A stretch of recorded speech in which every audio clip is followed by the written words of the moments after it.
Well hello everybody, welcome to Royzik way. Royzik way की YouTube channel पर आप सभी लोगों का स्वागत है, अभिनंदन है। वेल डियर स्टूडेंट्स, आज का वीडियो संबंधित है फ्रैक्शन, मैथमेटिक्स के तहत फ्रैक्शन नामक चैप्टर से संबंधित है, जिससे काफी प्रश्न आने वाली परीक्षाओं में सम्मिलित होते हैं। बहुत सारे हमारे लर्नर्स, हमारे स्टूडेंट्स इन भिन्नों को देख करके भिन्न भिना जाते हैं, परेशान हो जाते हैं। उनके साथ ऐसा ना हो, हमने इस वीडियो में इन फ्रैक्शंस को बहुत ही आसान तरीके से प्रेजेंट किया हुआ है। उम्मीद है हमें कि ये वीडियो आप सभी लोगों को पसंद आएगा। वीडियो को आप अंत तक देखिएगा ताकि हमारे द्वारा दिए गए सारा कॉन्सेप्ट को बहुत ही आसान तरीके से आपकी समझ में आ जाए। तो वेल स्टूडेंट्स, स्टार्ट करते हैं इस वीडियो को। यहां हम देख रहे हैं, हमने लिखा हुआ है कि फ्रैक्शंस इन लोएस्ट टर्म्स, अर्थात इन फ्रैक्शंस को आपको लोएस्ट टर्म में लेकर के आना है, अर्थात इनके सरलतम रूप में लेकर के आना है। इसे हम सिंप्लीफिकेशन के तहत भी ऐसा बोल सकते हैं, लोएस्ट टर्म में लेकर के आना है। तो यहां पर हमने लिखा है लोएस्ट टर्म में लेकर के आइए, ब्रिंग इन लोएस्ट टर्म्स, या हम इसे इस अंदाज में भी कह सकते हैं reduce to the lowest terms, यानी इन्हें लोएस्ट टर्म में रिड्यूस कीजिएगा।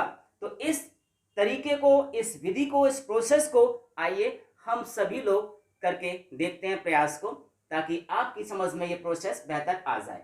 हम यहां देख रहे हैं 12/18 है डियर स्टूडेंट्स।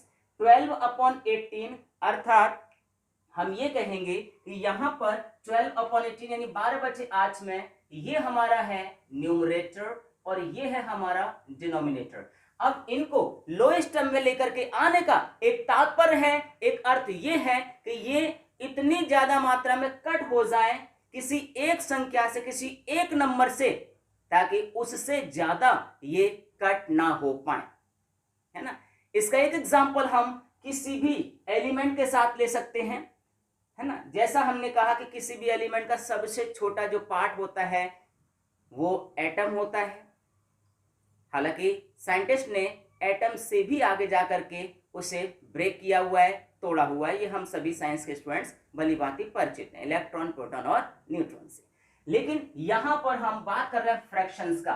तो पहले हम क्या करते हैं, इन दोनों पार्ट्स का, यानी न्यूमरेटर का साथ में डिनोमिनेटर का, न्यूमरेटर डिनोमिनेटर दोनों के हम फैक्टर्स पता कर लेते हैं कि इनके कौन कौन से गुणनखंड हैं, फैक्टर्स हैं। तो चलिए इस बात को देखते हैं हम लोग। तो यहां हम जब देखा तो पहला फैक्टर हमें 1 तो नजर आता ही आता है। उसके बाद हमने यहां पर सेकंड ले लिया 2, थर्ड ले लिया हमने 3, फोर्थ ले लिया हमने 4, और अगला हमने ले लिया 6, और अगला ले लिया हमने 12। यानी 1 2 3 4 6 एंड 12 ये इसके फैक्टर्स हो जाते हैं। और इसके बाद हम अगला प्रयास करते हैं डिनोमिनेटर के लिए। यहां 1 रहेगा ही रहेगा, 2 है ही, 3 रहेगा ही रहेगा, और साथ में 4 नहीं होगा, 5 नहीं होगा, 6 हो सकता है, साथ में हम यही कहेंगे 7 नहीं है, 8 नहीं है, लेकिन 9 तो है, और 9 के बाद हम यही कहेंगे 10 नहीं है, 11 12 13 14 15 16, सीधा सीधा हमारा यहां पर 18 आ जाता है डियर स्टूडेंट्स, है ना। तो ये हमने इनके फैक्टर्स किए हुए हैं डियर स्टूडेंट्स। 12 का फैक्टर किया हुआ है 1 2 3 4 5 6। फैक्टर्स का मतलब ये है कि इन संख्याओं से ये जो 12 है वो डिवाइड हो जाएगा, कट जाएगा डियर स्टूडेंट्स, है ना। जैसे 1 से तो नॉर्मली कटना ही है, 2 से भी 12 कटेगा, 3 से भी 12 कटेगा, 4 से भी कटेगा, 6 से भी कटेगा, साथ में जो अंतिम है 12 इटसेल्फ यानी खुद से तो कटेगा ही कटेगा। और फिर उसी अंदाज में 1 से 18 कटेगा ही कटेगा, डिवाइड होगा, 2 से कटेगा, 3 से कटेगा, 6 से कटेगा, 7 से नहीं, 8 से नहीं, 9 से कट होगा, और लास्ट में इटसेल्फ यानी 18 से कटेगा ही कटेगा। तो पहले तो हमको फैक्टर्स पता कर लेना है कौन कौन से फैक्टर्स हैं। अब इनमें हम पता करते हैं कि इनमें कॉमन फैक्टर्स कौन कौन से हैं जो दोनों में मैच कर रहे हैं। तो कॉमन फैक्टर्स की जब हम बात करते हैं तो 1 तो रहना ही रहना है, साथ में 2 भी कॉमन फैक्टर है, साथ में 3 भी कॉमन फैक्टर है, 4 6, और साथ में हम देख रहे हैं कि यहां पर 6 भी कॉमन फैक्टर है डियर स्टूडेंट्स। तो यहां पर जब हमने कॉमन फैक्टर्स की बात कहा तो यहां पर कितना आ गया, 1 2 3 एंड 6, अब इसमें हमको ये देखना है कि इनमें सबसे बड़ा यानी हाईएस्ट कॉमन फैक्टर जिसे हम HCF यानी महत्तम समापवर्तक कहते हैं, महत्तम समापवर्तक कहते हैं मासापा, है ना। तो उसके तहत अगर हम बात करें तो उसके तहत जो हमारा है हाईएस्ट वाला वो 6 है डियर स्टूडेंट्स। तो हम 6 से इस फ्रैक्शन के न्यूमरेटर और डिनोमिनेटर को डिवाइड करते हैं, कट करते हैं, और जो आंसर मिलेगा वही इसका लोएस्ट टर्म हो जाता है, इसका जो सबसे छोटा पद होगा वही हो जाएगा। ठीक है, तो चलिए इस कार्य को भी कर लेते हैं। हमने यहां पर देखा 12 है, 12 में हमने 6 से इसे 2 टाइम कैंसिल कर दिया, 6 2 12 और 6 3 18, यानी हमारे पास जो लोएस्ट इसका फ्रैक्शन आया है वो है 2/3। कमॉन स्टूडेंट समझिएगा, यही हमारा क्या है, आंसर है, यही हमारा जवाब है जो हम चाहते थे। ये बात स्पष्ट है? अगर स्पष्ट है तो एक और एग्जांपल से और समझने की कोशिश कीजिएगा इसको। तो देखते हैं हम लोग, अब 30 है हमारे समक्ष, 30 का हम फैक्टर्स पता लगाते हैं। 1 2 3 है, 5 है, 5 के अलावा 6 भी होगा, 7 नहीं, 8 नहीं, 9 नहीं, सीधा सीधा 10 है, 10 के अलावा यहाँ पर हमारे साथ में 15 है और 15 के साथ में 30 भी होगा डेफिनेटली यहाँ पर। इसी अंदाज में अगर हम बात करें 1 है, 2 है, 3 नहीं है, 4 नहीं है, 5 है, फिर साथ में 6 नहीं, 7 रहेगा ही रहेगा, 7 के अलावा 8 9, फिर सीधा सीधा 10 आ जाता है, 10 के अलावा 11 12 13 14 हो जाता है हमारे लिए। 14 के साथ साथ अगर हम यहाँ पर बात करें तो 14 के अलावा हमारे साथ यहाँ पर 35 है और 35 के अलावा अगर हम बात करें तो हमारे साथ में 70 हो जाता है। तो हमने इस 70 के ये फैक्टर्स किए हैं, यहाँ 30 का फैक्टर्स किया हुआ है। अब क्या काम है, अगला स्टेप है हमारा कि इन फैक्टर्स में हम कॉमन फैक्टर्स फाइंड आउट करें। कॉमन कौन कौन से हैं, जो दोनों में कॉमन है, जो दोनों में समान है। तो चलिए इसका भी हम पता लगा लेते हैं। 1 तो रहना ही रहना है, 2 रहना ही रहना है, साथ में 5 रहना ही रहना है, और उसके अलावा देखें हम तो 10 को रहना ही रहना है। इसके अलावा और कोई भी इसमें कॉमन फैक्टर नहीं है डियर स्टूडेंट्स। ये बात स्पष्ट होना चाहिए। उम्मीद है कि ये बात आपको क्लियर होगा। अब हमने जो यहाँ पर इसके कॉमन फैक्टर्स पता लगाए, उसके बाद हमारा अगला स्टेप क्या है कि इनमें हम पता लगा लें कि भाई कॉमन फैक्टर्स हमने लिख लिया, यहाँ पर 1 है, 2 है, 5 है, साथ में 10 है। अब आपको पता लगाना है कि इसमें सबसे बड़ा यानी कि हाईएस्ट कॉमन फैक्टर क्या है, तो वो हम स्पष्ट तौर पर कह पाएंगे 10 है डियर स्टूडेंट्स, है ना।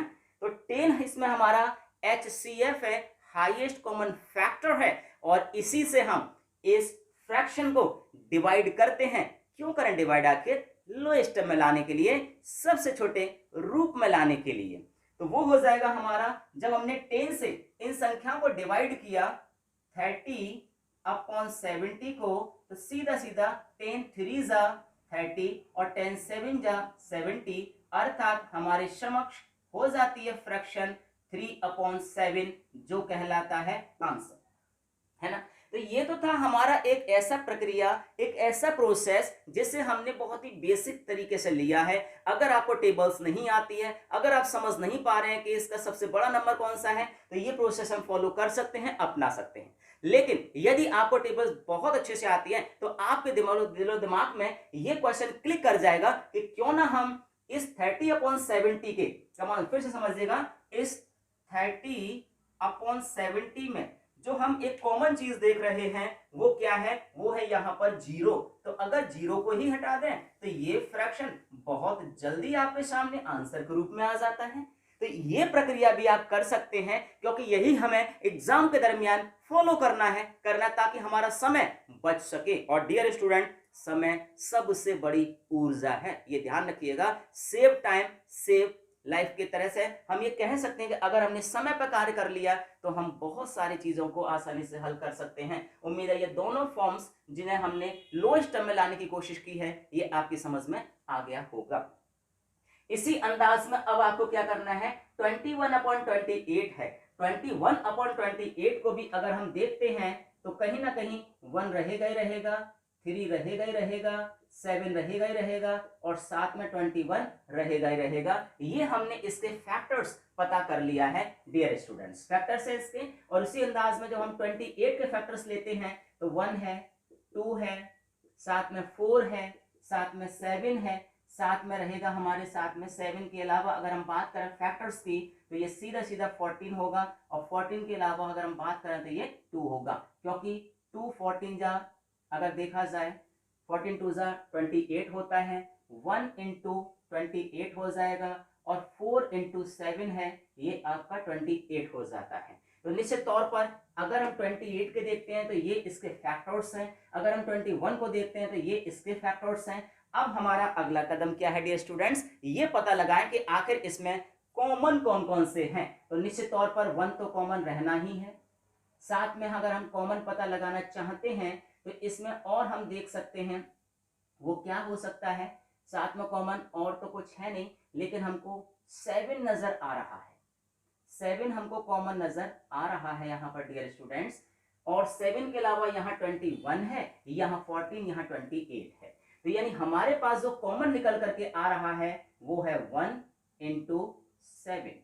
अब जब हमने ये कॉमन फैक्टर निकाल लिए हैं तो हमको ये पता लगाना है कि आखिर इनमें एचसीएफ क्या है, यानी सबसे बड़ा कॉमन फैक्टर क्या है। तो इसे तो आप आसानी से देख करके बता ही सकते हैं, क्योंकि इसमें सबसे बड़ा है हमारे सामने 7। अब हम 7 से इस नंबर को डिवाइड कर सकते हैं। तो अगर 7 से हमने इस नंबर को डिवाइड किया तो 7 3 जा 21 एंड 7 4 जा 28, ये कैंसिल हो जाते हैं। अर्थात हमारा आंसर हो जाएगा 3/4। जिस फॉर्म में हम लाना चाहते थे वो हमने यहां पर पॉसिबल बना दिया है, यानी 3/4 is the reduced form of this one. सबसे छोटा फॉर्म है 3/4 जो हमने इस ट्राई से कोशिश किया हुआ है। इसी अंदाज में अगर आप फैक्टर्स लेते हैं 45/60 का, कमॉन समझिएगा 45/60 का अगर आप फैक्टर्स लेते हैं तो फिर इसमें आप देखेंगे कि सबसे बड़ा जो HCF है, हाईएस्ट कॉमन फैक्टर है, वो हो जाएगा 15। और 15 से जब इसको डिवाइड करेंगे तो 15 3 जा 45 और 15 4 जा 60, यानी जवाब आपके सामने क्या है 3/4 है। इस तरह से ये आंसर हमारे सामने उपस्थित हो जाता है। रिड्यूस करना है हमें, लोएस्ट में लेकर के आना है, जिसको हमने इस तरह से किया। तो इन्हें आप कॉमन फैक्टर्स ला करके भी कर सकते हैं और डायरेक्ट अगर आपके दिलो दिमाग में वो टेबल है तो आप उससे भी इन्हें सीधे सीधे कट कर सकते हैं ताकि आपका समय बच सके डियर स्टूडेंट्स। तो वेल डियर स्टूडेंट्स, ये हमारा एक प्रयास था, ये हमारी एक कोशिश है। हमें उम्मीद है कि ये वीडियो आपको पसंद आएगा, क्योंकि आपकी सफलता और असफलता के बीच में सिर्फ 3 ही ऐसे अक्षर हैं जो उसे सफल बना सकते हैं, और वो है कोशिश कोशिश कोशिश। तो करके देखिएगा, कोशिश करते रहिएगा, सफलता को हमारे पास आना ही होगा। उम्मीद है मैं ये वीडियो आपको पसंद आया होगा, और यदि ऐसा है तो वीडियो को आप लाइक कर दीजिएगा। साथ में चैनल के लिए यदि आप नए हैं तो चैनल को सब्सक्राइब करने के साथ साथ एक बेल आइकन जैसा चिन्ह उपस्थित होगा, उस बेल आइकन को भी पुश कर दें, क्लिक कर दें, ताकि हमारे द्वारा भेजे गए सारे वीडियोस अपडेट नोटिफिकेशंस आपके पास बिना किसी बाधा के पहुंचते रहें और वो आपकी तकदीर के निर्माण में महत्वपूर्ण भूमिका निभाते रहें। वेल डियर स्टूडेंट्स, मैं हूं आपका अपना HM रॉय, और आप तक ये वीडियो पहुंचा है रॉय जिगवे यूट्यूब चैनल के माध्यम से। इसने ये ठाना है कि सफलता तो आपको दिलवाना ही है, बहुत जल्दी आपकी मुट्ठी में होगी सफलता। वेल, तो thank you for watching this one till and. जय हिंद, जय भारत।